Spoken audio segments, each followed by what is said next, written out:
சோனியா காந்தி அவர்களுடைய இல்லம் எப்படி காட்சியளிக்குது அப்படின்னு சொல்லி பார்க்கலாம். பாதுகாப்பு பிரிவினர், அதுக்கப்புறம் பத்திரிகையாளர்கள் இங்கே குழுமி இருக்கிறார்கள். ஒரு 5 நிமிடத்திற்கு முன்னாடி மத்திய அமைச்சர்கள் ராஜ்நாத் சிங் மற்றும் வெங்கையா நாயுடு அவர்கள் இருவரும் உள்ளே சென்றார்கள். தற்பொழுது சோனியா காந்தி அவர்களை சந்தித்து பேச்சுவார்த்தையில் ஈடுபட்டு வருகிறார்கள். எதன் காரணமாக இந்த பேச்சுவார்த்தை அப்படின்னு சொல்லும் பொழுது, நம்ம இந்திய ஜனாதிபதியின் பதவிக்காலம் ஜூலை 24 முடிவுக்கு வருகிறது.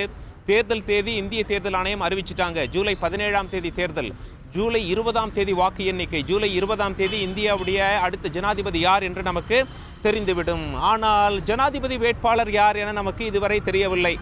பாஜக பெரும்பான்மையில் இருக்கக்கூடிய கட்சி. இதில் ஓட்டு போடுறவங்க ஜனாதிபதி தேர்தலில் நாடாளுமன்ற எம்பிக்கள் மற்றும் சட்டசபையில் இருக்கக்கூடிய எம்எல்ஏக்கள். அப்படி பார்க்கும் பொழுது பாஜக எந்த வேட்பாளரை களத்தில் இறக்குகிறதோ அந்த வேட்பாளர் அடுத்த ஜனாதிபதியாகவே அதிக வாய்ப்புள்ளது. காரணம் என்ன? நிறைய உள்ளூர் கட்சிகள், மாநில கட்சிகள் பாஜகவிற்கு ஆதரவு தெரிவித்திருக்கிறது. அதிமுகவின் 2 அணிகள் உட்பட. இப்படி இருக்கும் நிலைமையில் தேர்தல் வேணுமா வேண்டாமா என்ற ஒரு கேள்வி எழுகிறது. எதிர்கட்சிகள்லாம் காங்கிரஸ் தலைமையில் ஒரு 17 எதிர்கட்சிகள் என்ன சொல்றாங்க? பாஜக களமிறக்கிய வேட்பாளருக்கு நாங்கள் ஆதரவு தெரிவிக்க தயார், ஆனால் அந்த வேட்பாளர் ஏற்புடையவராக இருக்க வேண்டும். ஏற்புடையவராக இல்லை எனில் எங்க அணிகள், எதிர்கட்சிகள் 17 எதிர்கட்சிகளும் சேர்ந்து ஒரு வேட்பாளரை களத்தில் நிறுத்துவோம், தேர்தல் வரட்டும், பார்த்துக் கொள்ளலாம் அப்படின்னு சொல்லி எதிர்கட்சிகள் சொல்றாங்க. பாஜகவிற்கு இந்த செய்தி போச்சு. அமித்ஷா என்ன பண்ணியிருக்கார் அப்படின்னா, பாஜகவில் 3 மத்திய அமைச்சர்கள், மத்திய அமைச்சர் அருண்ஜேட்லி, மத்திய அமைச்சர் ராஜ்நாத் சிங், மத்திய அமைச்சர் வெங்கையா நாயுடு, 3 பேர் கொண்ட குழுவை நியமித்திருக்கிறார் அரசியல் கட்சிகளோடு பேச ஜனாதிபதி தேர்தல் தொடர்பாக.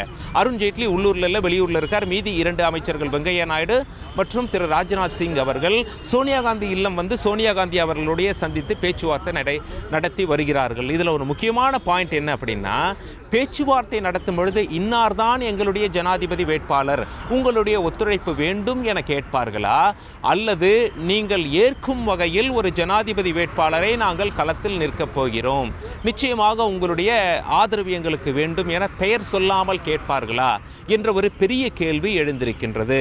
இன்று மாலை மார்க்சிஸ்ட் கம்யூனிஸ்ட் கட்சி தலைவர் திரு சீதாராம் யெச்சூரி அவர்களையும் 2 அமைச்சர்களும் சந்திக்கிறார்கள். அது மட்டும் இல்ல, தனித்தனியா இப்போ மகாராஷ்டிரா அப்படின்னு சொல்லி எடுத்துக்கிட்டு அங்கே சிவசேனாவையும் திரு அமித்ஷா அவர்கள் சந்தித்து பேசுவார்.